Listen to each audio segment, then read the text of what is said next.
according to the psychological and scientific model, the majority of people in their waking day, in a normal day, spend about 70% of their time living in stress.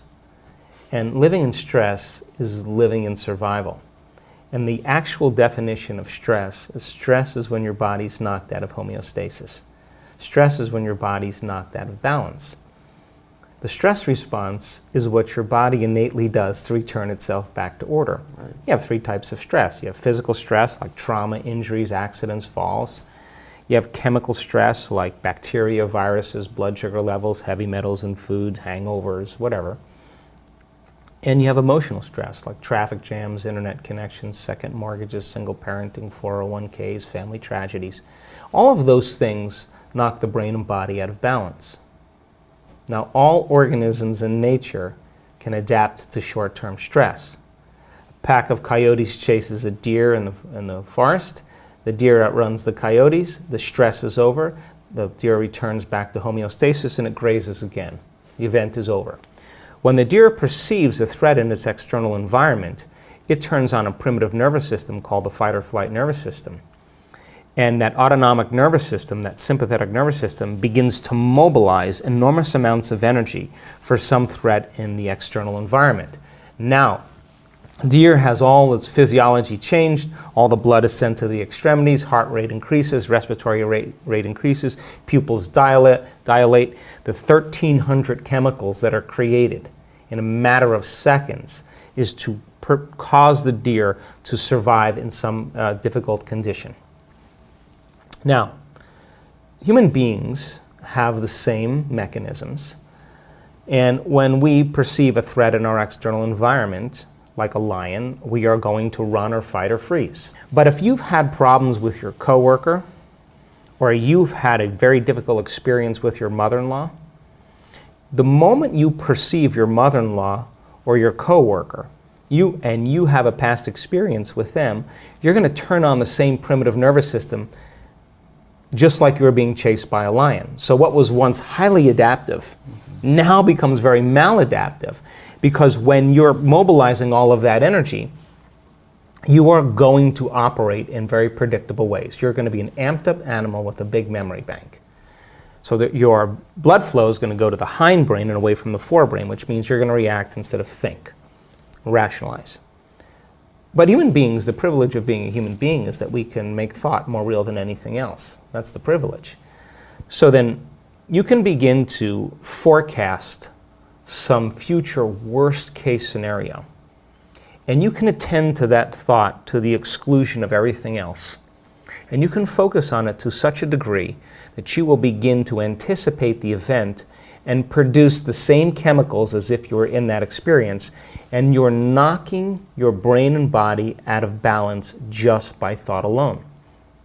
You can begin to unfold some past bitter memory that's tattooed in the recesses of your gray matter, and like magic you can bring it to life, and in that moment it's real. And you will produce the same chemistry in your brain and body as if that event occurred. And your body, as the unconscious mind, is literally living that experience.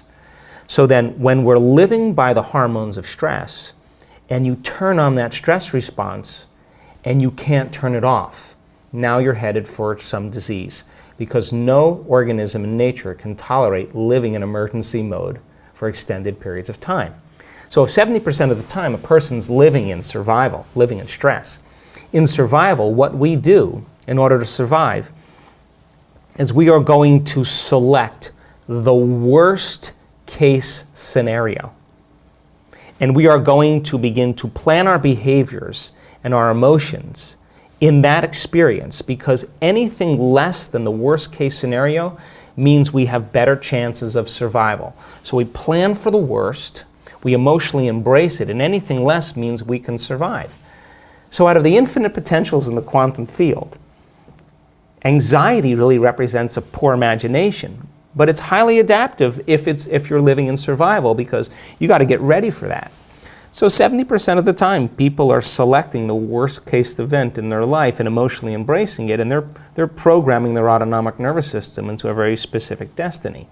And it turns out if you keep doing that and you create the emotions of fear and worry and anxiety, and you do that for 10 years or 5 years or 3 years, your body is going to unconsciously become programmed to fear. And it's going to have a panic attack without you. Try as you may with your conscious mind to control it. You've programmed it subconsciously. And now the body, as the mind, is running the show. So the hormones of stress create the emotions of anger, of aggression, of hostility, of violence, of frustration, of hatred, of fear, of anxiety, of guilt, of shame, of hopelessness, of powerlessness, depression. Those are all chemicals that are derived from the hormones of stress. And when we live by the hormones of stress, we become very selfish. Why? Because when you're in survival, you got to take care of the self. Your attention is on your body, right? Your attention is on your external environment. There's predators out there.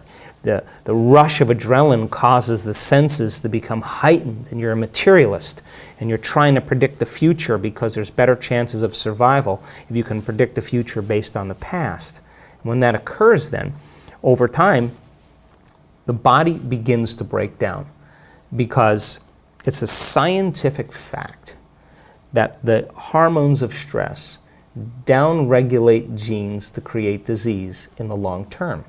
So if you can turn on the stress response just by thought alone, and the hormones of stress can make you sick, then your thoughts can literally make you sick. So the question is, if your thoughts can make you sick, is it possible then that your thoughts can make you well?